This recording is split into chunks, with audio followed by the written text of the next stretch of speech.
हाय दोस्तों, आज हम बात करने जा रहे हैं डिस्टेंट मूवी के बारे में। दोस्तों, मूवी की स्टार्टिंग में हमें दिखाया जाता है कि फ्यूचर में स्पेसशिप स्पेस में उड़ान भर रहा है। पूरा ग्रुप क्रायोपोर्ट्स में सो रहा है क्योंकि उनके पास अपने डेस्टिनेशन तक पहुंचने के लिए अभी भी 4 साल बाकी हैं। अचानक एक एस्ट्रॉइड जहाज से टकराता है जिससे नुकसान पहुंचने की वजह से अलार्म बजने लगता है। एक पॉड में एडी अपने परिवार के एक वीडियो को देखकर चौंक जाता है जो अभी भी पृथ्वी पर है। शिप के एआई ने बताया कि स्पेसशिप में दरार आ गई है और सर्वाइवल सिस्टम एक्टिवेट हो गया है। एडी के चारों तरफ एक स्पेशल सूट बनता है जिसमें लिमिटेड ऑक्सीजन और उसका अपना एआई शामिल है। फिर इमरजेंसी एग्जिट एक्टिवेट हो जाता है और सभी क्रायोपोर्ट को बोरेलीज से बाहर निकाल दिया जाता है। उनमें से ज्यादातर सुरक्षित तरीके से उड़ जाते हैं, लेकिन कई लोग आग में मारे जाते हैं। हालांकि जब वो पास के ग्रह के एटमॉस्फेयर में एंटर करते हैं तो ग्रेविटी इतनी ज्यादा होती है कि क्रायोपोर्ट्स इतनी तेजी से गिरने लगते हैं, उनमें से कुछ में आग भी लग जाती है और नीचे आते ही विस्फोट हो जाते हैं। एडी की पॉड खुल जाती है और एडी इंसिडेंट का शिकार हो जाता है।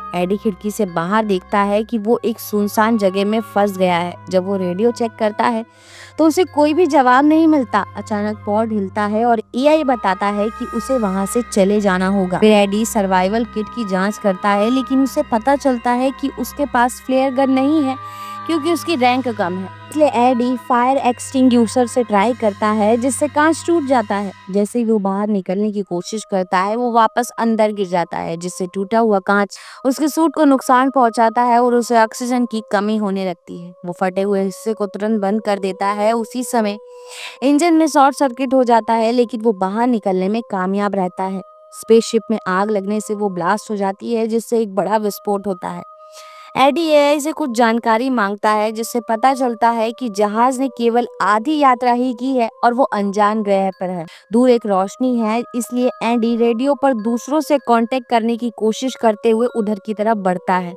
थोड़ी दूर चलने के बाद उसे स्पेसशिप जलता हुआ दिखाई देता है। वो ऑक्सीजन टैंक चेक करता है पर उसे पता चलता है कि ऑक्सीजन टैंक टूटा हुआ है। इसके बाद एडी शिप के ऊपर लगे हुए खून पर ध्यान दिए बिना ही चला जाता है। कुछ मिनट के बाद एडी को एसओएस का साइन मिला जिसे ड्वेन ने बनाया है, जिन्होंने कुछ टूल इकट्ठा किए हैं और पहले ही खाने के लिए डेड बॉडी से मीट निकालने के लिए सोचते हैं। पृथ्वी पर एक एसओएस मैसेज भेजने के लिए टूल का उपयोग करने की कोशिश कर रहा है जिसे पहुंचने में 8 महीने लगेंगे, और यदि रेस्क्यू टीम एक फास्ट स्पेसशिप से भी लगभग 2 साल में यहाँ पहुंचेंगे। जब एडी पीछे हटता है तो गलती से मशीन का प्लग निकल जाता है और उसे ठीक करने के लिए वो जैसे ही घूमता है उसी समय एक अननोन क्रीचर ड्वेन को पकड़ लेता है, पर कोई निशान नहीं छोड़ता। और जब एडी वापस मुड़ता है तो वो खुद को अकेला पाता है। पृथ्वी पर मैसेज भेजने के बाद एंडी ड्वेन की बंदूक लेता है और एआई उसे याद दिलाता है कि उसका ऑक्सीजन स्तर कम है। एंडी ने उसे स्पेसशिप के सबसे बड़े टुकड़े तक पहुंचने के लिए एक रूट दिखाने के लिए कहा और आगे बढ़ने लगा,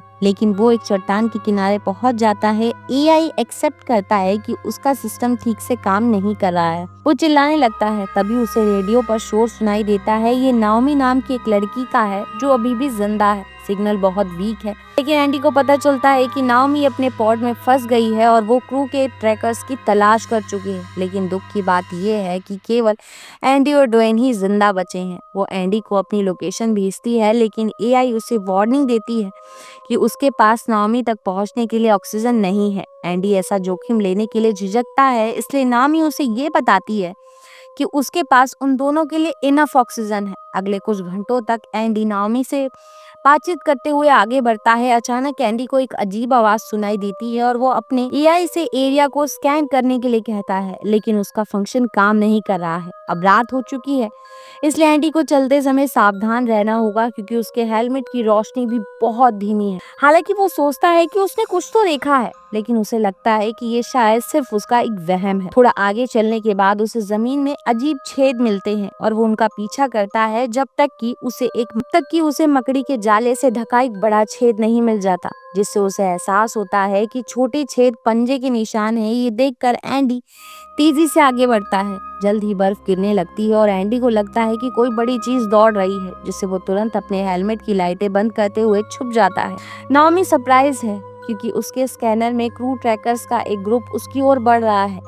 लेकिन उनमें से कोई भी जवाब नहीं दे रहा है। एंडी एआई को उन ट्रैकर से कनेक्ट करता है और सिग्नल उसी के चारों ओर दिखाई देता है, लेकिन वहाँ कोई नहीं होता। फ्लेयर गन से पता चलता है कि वहाँ पर एक बहुत बड़ी मकड़ी है जिसने क्रू मेंबर्स को खा लिया है, इसलिए इसके पेट में ट्रैकर है। चूंकि ड्वेन की बंदूक काम नहीं कर रही है, एडी चिल्लाता है और दौड़ना शुरू कर देता है। वो जमीन की एक दरार में गिर जाता है। जब वो ऊपर देखता है तो मकड़ी उसे काटने के लिए उसके पास पहुंच जाती है, लेकिन एंडी सभी हमलों से बच जाता है।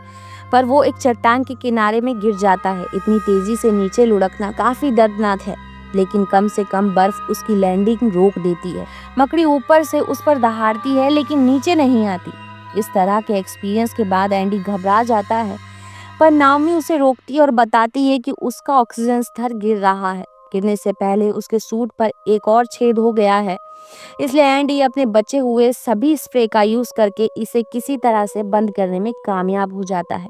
उसी समय रेडियो में ड्वेन की आवाज सुनाई देती है, क्योंकि वो मकड़ियों के झुंड से लड़ रहा है। नाओमी सोचती है कि एंडी को उसकी मदद करनी चाहिए, लेकिन एंडी मकड़ियों से लड़ना नहीं चाहता था और उसका स्कैनर भी ठीक से काम नहीं कर रहा है। हालांकि जब नाओमी ने बताया कि ड्वेन के पास ऑक्सीजन मिलेगी तो उसने अपना मन बदल दिया। जैसे ही एंडी एक्सीडेंट हुए पॉड्स के बीच दौड़ता है, वो ड्वेन द्वारा फायर किए जा रहे फ्लेयर्स को देखता है और ड्वेन को ढूंढने के लिए उनका पीछा करता है। ड्वेन मकड़ियों की कमजोरी बताने ही वाला था कि एक मकड़ी फिर से उस पर कूद पड़ती है, इसलिए एंडी एक पॉट के अंदर छिपने की कोशिश करता है। तभी उसे एक दूसरी मकड़ी मिलती है जो डेड बॉडीज को खा रही होती है।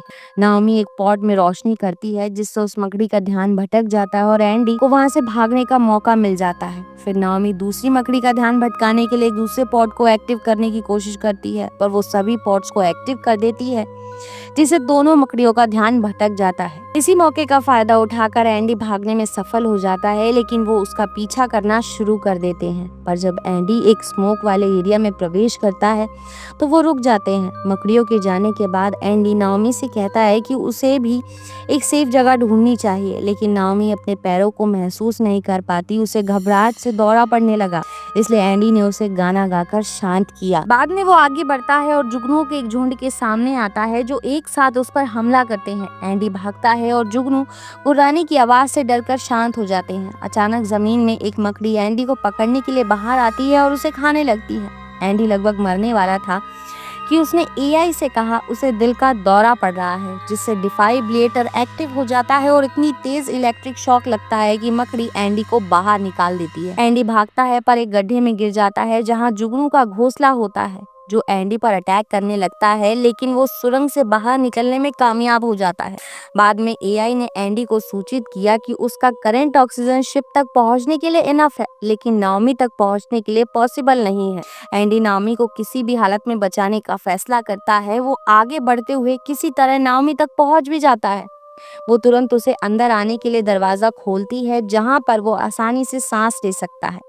इसके बाद वो उसके पैर को बाहर निकालने की कोशिश करता है, लेकिन ऐसा कर नहीं पाता। हालांकि नाओमी हाई रैंक पर है, इसलिए उसकी इमरजेंसी किट में कई टूल्स हैं, जिसकी हेल्प से एंडी उसके पैर बाहर निकाल लेता है। कुछ देर आराम करने के बाद दोनों फ्लेयर गन और रिपेयर स्प्रे पकड़कर आगे बढ़ते हैं, तो मकड़ियों का एक झुंड धीरे धीरे उन्हें घेर लेता है। नाओमी और एंडी शिप के दूसरे आधे हिस्से में पहुंच जाते हैं, जो अच्छी स्थिति में लगता है। दोनों दौड़ते रहते हैं और नाओमी गिर जाती है, इसलिए एंडी उसे तेजी से आगे बढ़ने में मदद करता है। पहाड़ी पर तब तक भागते हैं जब तक कि वो शिप में नहीं पहुंच जाते। कंट्रोल रूम में प्रॉब्लम हो जाती है, जिससे दरवाजा बंद नहीं हो रहा होता है, लेकिन मकड़ियों के अंदर आते ही नाओमी दरवाजा बंद कर देती है। जब नाओमी और एंडी जांच करने जाते हैं तो उन्हें पता चलता है कि काफी नुकसान हुआ है, लेकिन लाइटें काम कर रही हैं, यानी बैकअप जनरेटर अच्छा है। लॉबी पर खून का निशान है।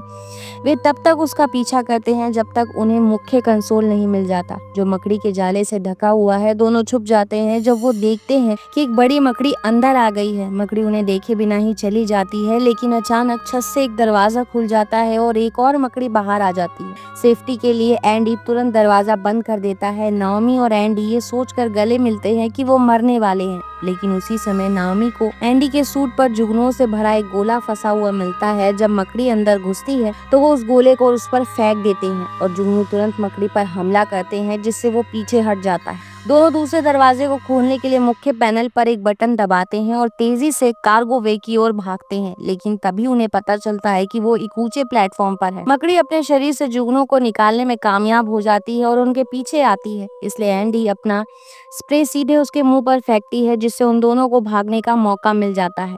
इसके बाद मकड़ी उन तक तेजी से पहुंचने के लिए छत पर दौड़ती है और उन पर छलांग भी लगाती है। वो दोनों गिर जाते हैं, लेकिन नाओमी तेजी से उठती है और भागते हुए कहती है कि एंडी को उसे मारने का कोई तरीका निकालना चाहिए। ये देखते हुए कि कार्गो वे में अभी भी पॉड है, एंडी ने अपने एआई से एक वर्किंग पॉड ढूंढने के लिए कहा जो सबसे ऊपर है। एंडी जितनी जल्दी हो सके पॉड्स की आखिरी लाइन पर चढ़ जाता है और लाइट बंद कर देता है, जिससे नाओमी को एक बॉक्स के अंदर चढ़ने का मौका मिल गया। उस बॉक्स में उसे कुछ इमरजेंसी लाइटें मिलती हैं। जब एंडी पॉड को बाहर निकालने की कोशिश करता है तो एआई समझाता है कि ऐसा नहीं किया जा सकता क्योंकि उसने बिजली बंद कर दी है, इसलिए उन्हें मैन्युअली एक्टिवेट करना होगा। एंडी पॉड में जाता है और अपने एआई को इससे जोड़ता है, जबकि नाओमी लाइट्स के साथ बॉक्स से बाहर आती है, जिससे मकड़ी फिर से उसके पीछे आती है। अपने बेटे के खिलौने को देखते हुए एंडी अपने एआई को अलविदा कहता है और पोर्ट को बाहर निकालने के लिए सही समय का इंतजार करता है, इससे पहले कि पोर्ट मकड़ी से टकराए।